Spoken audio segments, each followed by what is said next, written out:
ইয়ে আমাদের গো মাথা বিক্রি করছে, তোর লজ্জা লাগছে না? আরে চাচা, তোমার কি জ্ঞান? আমাদের গরু কিনতে এসছো, কুরবানি দিবা, কাটবা, সেটা আমরা কখনো হতে আমাদের দেব গো না। মাথা বিক্রি করছে, তোর লজ্জা লাগছে না? আরে চাচা, তুমি এখান থেকে সরে যাও। আর আমাদের ভগবান কোন জায়গায় ইনভেস্ট করলে আমাদের কিভাবে পুণ্য হবে আমাদের জানা আছে। তা তুমি আমার সাথে চলো, তোমাকে চাচা আমাকে একটা গরু বেচতেই হবে, আমার গিন্নির খুব শরীর খারাপ। তোমাদের তো সামনে কুরবানির ঈদ আসছে, একটা গরু কেন না? বাবা আমি তো সবই তো বুঝতে পারছি, সামনে আমাদের বকরিদ, কুরবানি দেবো বলেই তো গরু কিনতে এসেছি। ঠাকুর ঠাকুর তুমি আমায় রক্ষা করলি, আমার গিন্নির খুবই শরীর খারাপ। চাচা তুমি গরুটা কিনলে আমার গিন্নিকে আমি ডাক্তার দেখাতে পারবো। বাবা তুই এসেছিস? দাদু আমাদের গরু কিনছো? হ্যাঁ দাদু, আমি তোমাদের গরুটা কিনছি। তুমি আমাদের গরুটা কিনলে আমার মাকে ডাক্তার দেখাবো। হ্যাঁ দাদু ভাই, আমি তোমাদের গরুটা কিনবো, তাতে আমার কুরবানি দেওয়া হোক বা না হোক। হ্যাঁ বাবা তুই যা, তোর দাদুর সাথে টাকা নিয়ে আমি আসছি।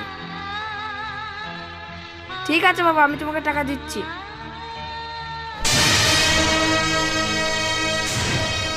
আরে তুই হিন্দু হয়ে আমাদের গো মাথা বিক্রি করছিস, তোর লজ্জা লাগছে না?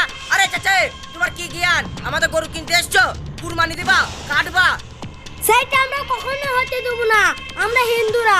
দাদা আমার টাকা খুব প্রয়োজন, আমায় গরুটা বিক্রি করতে হবে, আমার গিন্নিকে নিয়ে আমায় ডাক্তারখানায় যেতে হবে।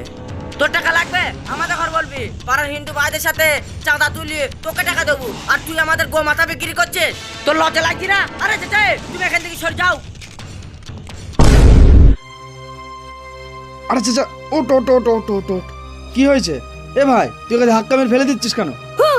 বলার মুখ আর আছে, ও মুসলিম হয়ে হিন্দুর বাড়িতে গরু কিনতে এসেছে। এভাবে কথা বলিস না, আমরা একই গ্রামে বাস করি, ঠিক আছে? তুই এইভাবে কথা বলছিস, আমরা হিন্দু মুসলিম ভাই ভাই, আমরা একই গ্রামে বাস করি, একই থালায় খাই, একই চায়ের দোকানে বসে আড্ডা দিই। আর তুই যদি এই ধরনের কথা বলিস, তাহলে আমার মনে হয় ওর রাগ হবে, আবার ওদের মনেও রাগ হবে, কি হবে একটা দ্বন্দ্ব সৃষ্টি বাঁধবে তুই যে ধরনের কথাগুলো বলছিস। আর গরু কিনতে ও এসছে না ওর ডেকে নিয়ে এসছে সেটা তুই আগে জান, তারপর তুই কথাগুলো বল। আচ্ছা তুই যেভাবে কথা বলছিস, আচ্ছা তুমি কি একে ডাকতে গিয়েছিলে না ও তোমাকে ডাকতে এসেছিল, কোনটা বলো আমাকে? আমার টাকার খুব প্রয়োজন, আমার গিন্নিকে চিকিৎসা করতে হবে বলে আমি ওকে ওই পাড়া থেকে ডেকে এনেছিলাম। না শোন, কি বলছিস শোন, আর তোরা যে ধরনের কথা বলছিস সে ধরনের দাঙ্গা সৃষ্টি হবে, ঠিক আছে? কথাগুলো বুঝিয়েও বলা যায়। হ্যাঁ গোমাতা, আমাদের গোমাতা আমরা রক্ষা করতে পারবো। আর আমাদের ভারত সরকার থেকে বাংলার সরকার পর্যন্ত গরু কিনা বেচার জন্যে কি বলেছে ভালো করে শুনবি, ঠিক আছে? আর চাচা তোমাকেও বলি, তুমি কিসের জন্য গরু কিনতে এসছো? ওর অসুবিধা বলে আমার গরুটা কিনতে এসেছি, ওর গরুটাকে বিক্রি করতে দাও। না চাচা, আমাদের এই গরু বেচা কিনা আমরা করতে দেবো না, আমরা হিন্দুরা কোনোদিন করতে দেবো না। আমাদের বাংলা সরকার কি বলেছে জানো? যদি তুমি গরু কুরবানি দিতে চাও, সেই গরুর 14 বছর বয়স হতে হবে, স্বাস্থ্য কেন্দ্রে নিয়ে গিয়ে দেখতে হবে শরীর ঠিক আছে কিনা, সেটা যাচাই করবে, তারপর তোমাকে একটা সার্টিফিকেট দেবে, তারপরে তুমি গরু কুরবানি দিতে পারবে। আর এটাও তো সঠিক, তোমাদের ইসলাম ধর্মে আছে একটা বাচ্চা গরু কুরবানি দেওয়া যাবে না, তারপরে পূর্ণ বয়স হতে হবে। আর তুমি একটা বাচ্চা গরু নিয়ে গিয়ে কুরবানি দেবা, তোমার কোরবানি দেওয়া হবে না চাচা, তুমি এই গরু কিনতে পারবে না। বাপ ওর টাকার তো খুব প্রয়োজন, এই টাকাটা নাও, আমাকে দুধ দিয়ে শোধ করে দিবা। এই তো চাচা, তুমি কত সুন্দর একটা কথা বললে যে গরুর দুধ দিয়ে টাকাগুলো তুমি শোধ করে দিও। এই তুই গরুর দুধ খাইয়ে এই চাচার টাকাগুলি শোধ করিস, ঠিক কেমন? আছে। এটা যেন তোর মনে থাকে, আচ্ছা আর কোনো ঝামেলার যেন সৃষ্টি করিস না ভাই। আর এই ধরনের কথা কাউকে বলিস না, ঠিক আছে? আমাদের হিন্দুদের অপমান হবে, আমাদের হিন্দুদের মান সম্মান থাকছে না এই কয়েকটা হিন্দুদের জন্য, জানিস? এই কয়েকটা তোদের আমাদের মতো লোক আছে যারা উল্টো পাল্টা কথা বলে আর বিভ্রান্তি সৃষ্টি করে, ঠিক আছে? আমরা হিন্দু মুসলিম ভাই ভাই ছিলাম, আছি, থাকবো এই বাংলার মধ্যে, ঠিক আছে? এই ধরনের কথা যেন আর চাচা তোমাকেও আমি একটা কথা বলি, তোমাদের মুসলিমদের মধ্যে কিভাবে সব পাওয়া যায়, কিভাবে জাকাত দিয়ে টাকা দিয়ে সব পাওয়া যায় আমি জানি। তুমি একটা কাজ করো, তুমি আমার সাথে চলো, আমি তোমায় জানিয়ে দিচ্ছি তুমি এই কুরবানির টাকা কোথায় ইনভেস্ট করলে তোমাকে আল্লাহ তাআলা সব দেবে, ঠিক আছে? আর আমাদের ভগবান কোন জায়গায় ইনভেস্ট করলে আমাদের কিভাবে পুণ্য হবে আমাদের জানা আছে। তা তুমি আমার সাথে চলো, তোমাকে একটা আইডিয়া দিচ্ছি, সে আইডিয়া হিসাবে তুমি টাকাটা ইনভেস্ট করলে তোমার আল্লাহ তোমাকে অনেক ভালো রাখবে, দেখবা তোমার আল্লাহ তোমাকে ভালোই রাখবে। আর ভগবানের কাছে চাই যেন তোমাকে ভালোই রাখো। আর ভাই এইভাবে বিভ্রান্তি সৃষ্টি করিস না, হ্যাঁ?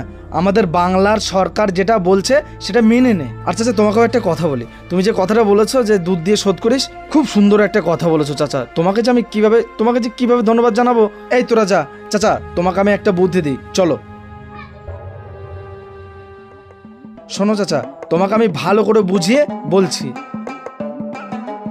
বসো, এখানে বসো। যাই হোক, তুমি তো কুরবানি দিচ্ছ, তুমি এবছর গরু কুরবানি দিও না। এই যে ফিলিস্তিনিতে যুদ্ধ হয়েছে, এর জন্য যে কত মায়ের বুক খালি হয়েছে আর কত যে ক্ষয়ক্ষতি হয়েছে, সেটা তোমার আল্লাহ জানে আর আমার ভগবান জানে। ঠিক আছে চাচা, তা তোমাকে আমি একটা কথা বলি, তা তুমি ওই টাকাটা নিয়ে তুমি ওই ফিলিস্তিনিতে পাঠানোর ব্যবস্থা করো। আমাদের ভারতবর্ষ থেকে অনেকজন ওই ফিলিস্তিনিতে টাকা পাঠাচ্ছে, তা তুমি ওই টাকাটা নিয়ে ওখানে পাঠাও। আল্লাহ তোমাকে অনেক সওয়াব দেবে আর আমার ভগবান তোমার আশীর্বাদ করবে। ঠিক বলিস বাপ। আর দাদা, যারা এই ভিডিওটা দেখছেন তাদের বলছি, আপনারা যারা ভাবছেন গরু কুরবানি দেব না, আমি বলবো দিয়েন না। আপনারা সেই টাকাটা ফিলিস্তিনিতে পাঠান আর গাজায় পাঠান, যেখানে অনেক ক্ষয়ক্ষতি বা অনেক শিশু বা অনেক মানুষকে হত্যা করা হয়েছে। আপনারা ওখানে টাকাটা পাঠানোর ব্যবস্থা করুন, যাতে তাদের কিছু সুবিধা হয় বা তাদের কিছু মাদত হয়। আর আল্লাহ বা ভগবান আপনাদের ভালোই রাখবে। আমি একটা হিন্দু ছেলে এই কথাটা বলছি, কারণ ওখানে অনেক অত্যাচার হয়েছে। আপনারা ওই টাকা ওইখানে পাঠান, আল্লাহ আপনাদের অনেক সওয়াব দেবে। আপনারা ভালো থাকবেন।